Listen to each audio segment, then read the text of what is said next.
27 qershor. Në Krishtin jemi në shtëpi. Mos t'ju rritet mendja, por shoqërohuni me të përullurit. Romakëve 12:16.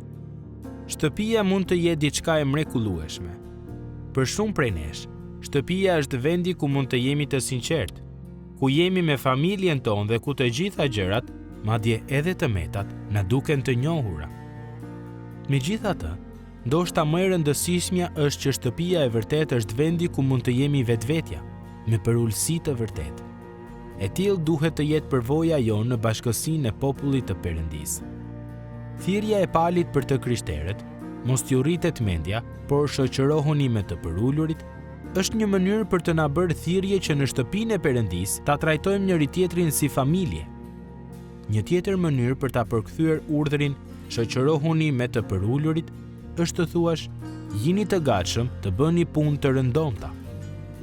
Të dyja përkthimet janë të dobishme.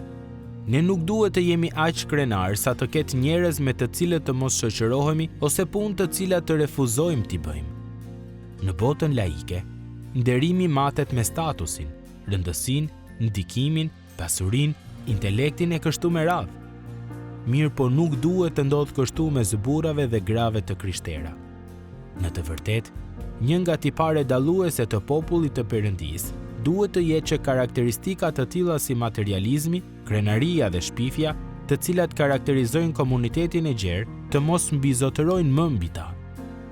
Si mund të guxonim t'i dorëzoheshim ndikimit të kulturës më të gjerë, kur Zoti ynë e përshkroi veten e tij si dikush që nuk ka ku të mbështes kokën dhe si i butë dhe i përullur në zemër? Mateu 8:20 dhe 11:29. Ai nuk erdhi për të shpëtuar ata që janë të shëndetshëm, por ata që janë ligsht.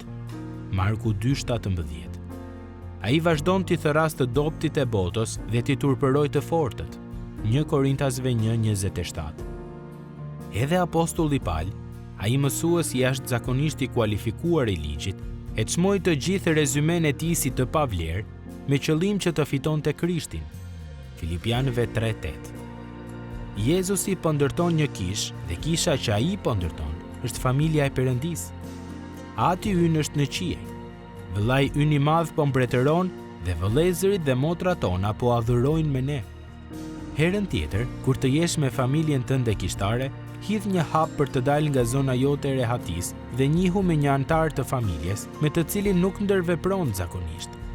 Herën tjetër, kur të kërkojnë të bësh një punë ose të marrësh përsipër një rol, i cili nuk do të tërhiqte natyrshëm, pyet veten nëse kjo është një mundësi për të qenë i përullur dhe për të mos qenë fodull.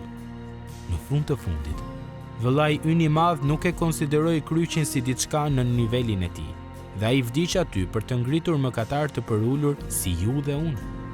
Toka është shesh poshtë kryqit të tij. Prandaj, familja e tij duhet të karakterizohet nga dashuria plot për ulësi.